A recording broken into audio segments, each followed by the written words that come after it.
What's up, everybody, and welcome to the STEEPCAST.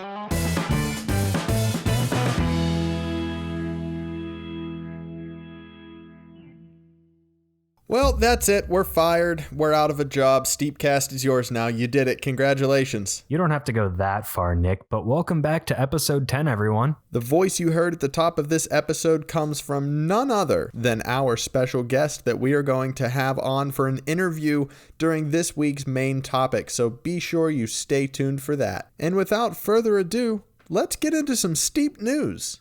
If you missed it last week, Steep is running a best of seasons for the next few months, so be sure to check out the game for old weekly challenges and world tours to try, and have your chance to earn some of the rare gear that they had. Steep has a new top 5 video showing off his fans' best tricks in real life. The man cranks out Steep content, ladies and gentlemen, and has 40,000 subscribers on YouTube. Not to mention a dedicated Discord where you can enter some of these challenges yourself. So please go and check him and his video out. The link is below.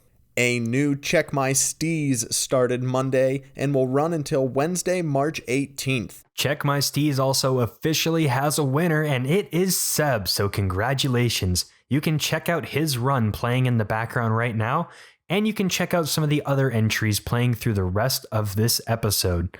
These guys post some awesome comments on everyone's videos too that entered, so you can check all of those out in the Check My Steez Discord.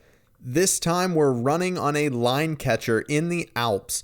It will take 3 minutes max, and it is similar to finding a line like before, but instead of recording it and writing it in one take, you can now record it however you want, so be sure to get those editing fingers warmed up. They like to run these line catchers because it is easier and less stressful than doing it all in one take with no recs, and it lets people focus on being more creative and flexing their cinematography and editing skills. Even if you don't know editing too much, don't be afraid to enter. Head over to Check My Steez Discord linked in the description for full details. Are we just letting him do this one too now? What are we letting him do? Then the next thing. You mean the intro to the next segment? Yeah, the thing that we say before the next thing that tells everyone that we're going to that next thing.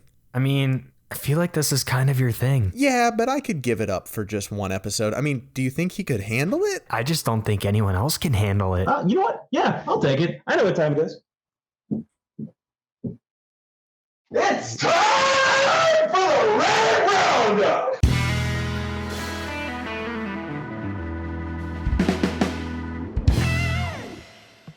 Hey, cheers, man. That wasn't half bad.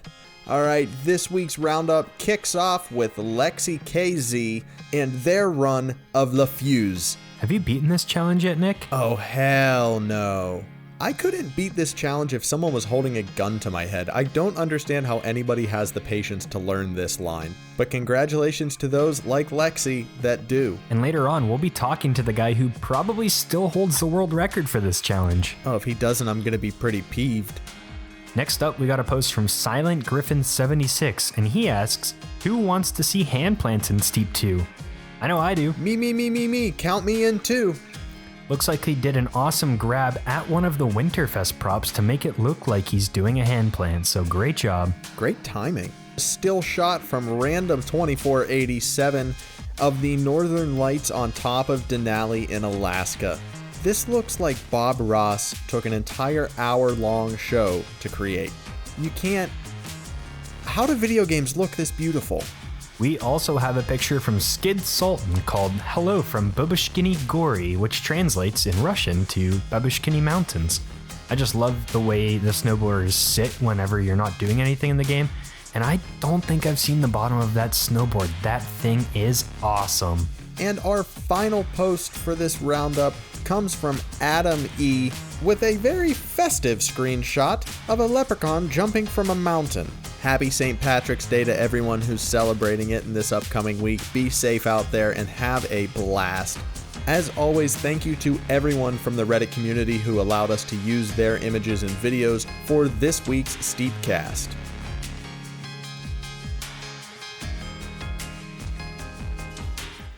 since we have officially made it 10 straight episodes, congratulations, by the way, Nick, we decided to do something special and something we've been wanting to try out for a long time.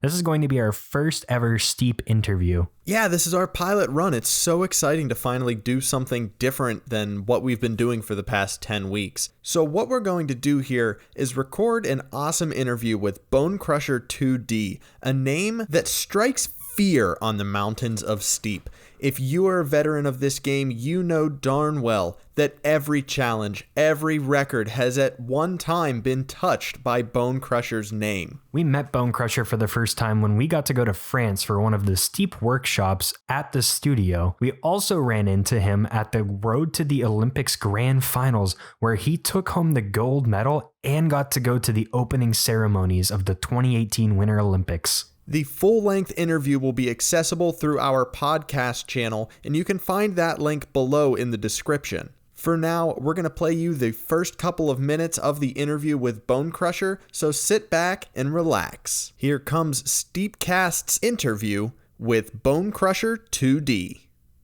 You're the inaugural interview, but you're also definitely one of the most, I was going to say notorious, but involved Steep players that's out there. Yeah. Again, notorious works for that. I mean, we said it earlier in the video. It's like people see your name on the mountain and they just like tremble in fear. You know, I didn't know some people do. Like I thought it was more of people were like, oh, that's Bonecrusher2D. He's got it's a score I can beat. Like sometimes that's how I feel myself. I'm like, oh man, I don't think my scores are good enough. Need to keep improving. I want to meet anyone who looks at your scores and says, oh yeah, we can do better than that. Because I look at them and I'm like, oh, I'm done playing Steep for today. Like, that's enough. I'm good. I'm going to drink a cup of tea. You're one of those guys that they set the record and then within 5 minutes you've beaten their new record. And they're just like, was he watching me? Is he in my room? Stream sniping. Yeah. So, I mean, do you like sometimes go on at night and look at records and you're like, oh, I could take that one back? Or are you just, is it just coincidence? I mean, it really depends on what the record I'm going for is. If it's wingsuit, like a wingsuit race, almost definitely. Those don't really get taken very often.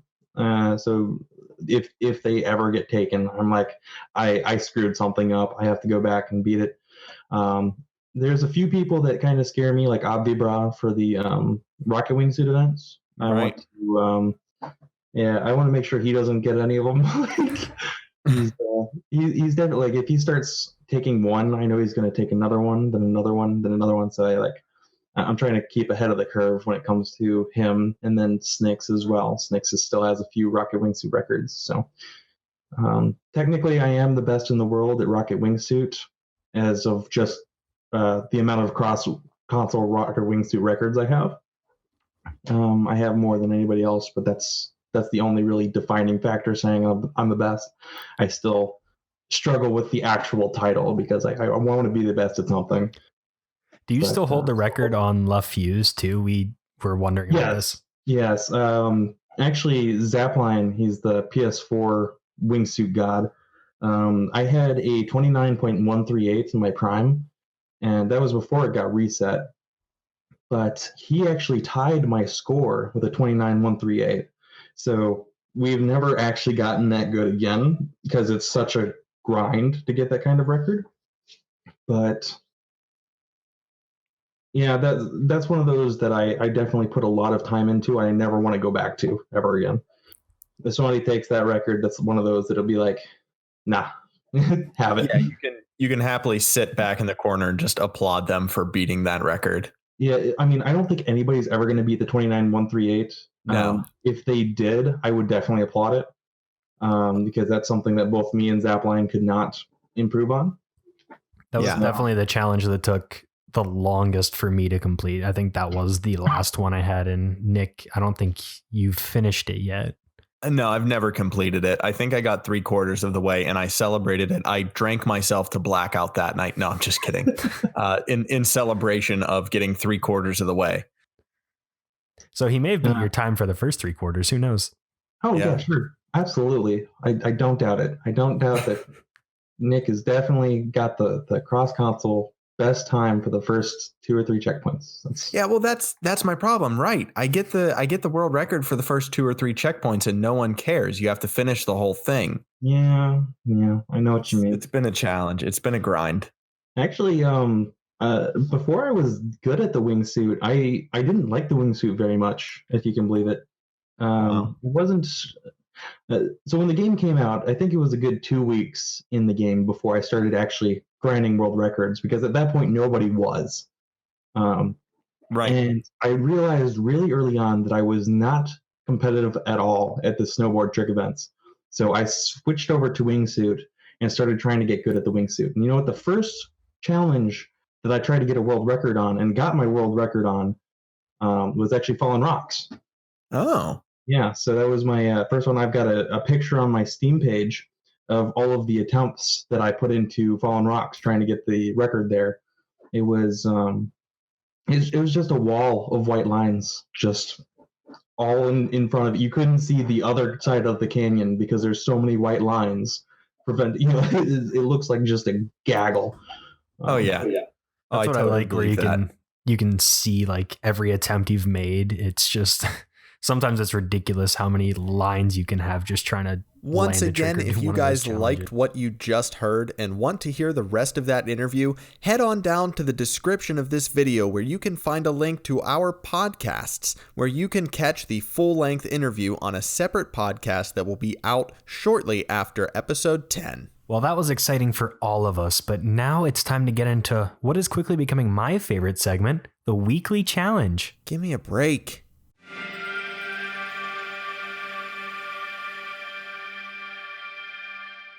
The weekly challenge from 2 weeks ago was Ice Ice Baby, a photo contest that I came up with. And guess what, Nick? We had 3 different people submit.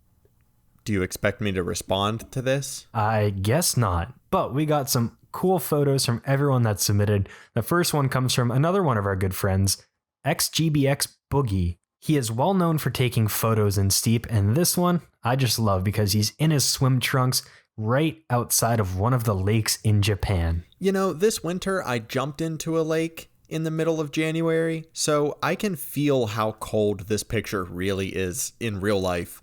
It's bringing back some very chilly memories. The composition also reminds me of a postcard you get at some of the tourist locations. Like on the corner it should say, "Missing you in Japan." These next cool captures come from Nate Hotshot. See what I did there? Yeah, you must think you're real clever, bud. Aw, thanks for noticing.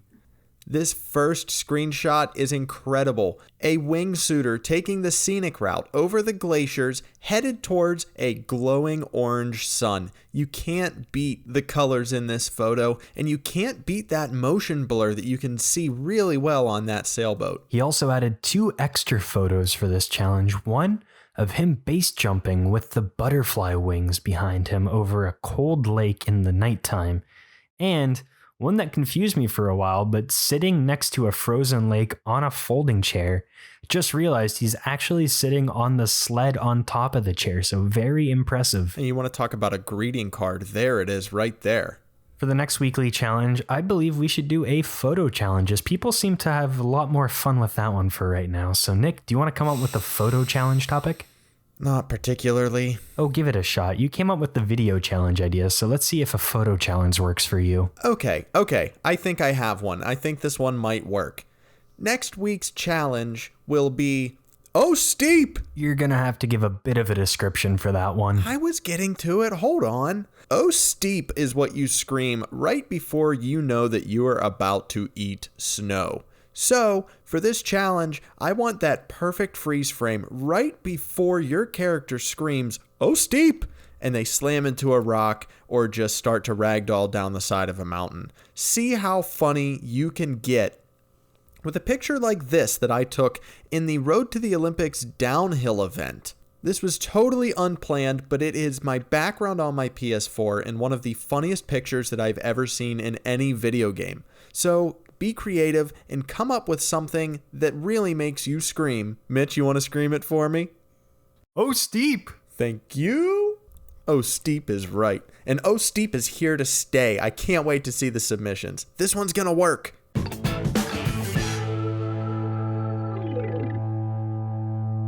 And to round off this episode, we are going to answer some of the questions that you have submitted to us on YouTube and Reddit. It is now time for questions and answers.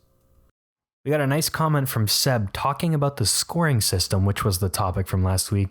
And he said he doesn't think that any style-driven scoring could really be implemented into the game. But what they can definitely do is nerf the rails and add repeated tricks score decay, which is seen in other video games.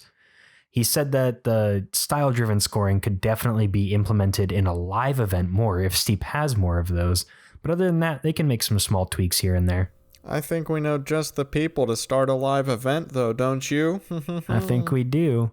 Anyways, his questions he asked on the bottom of his comment. First one was, what kind of brands would you like to see being added in Steep?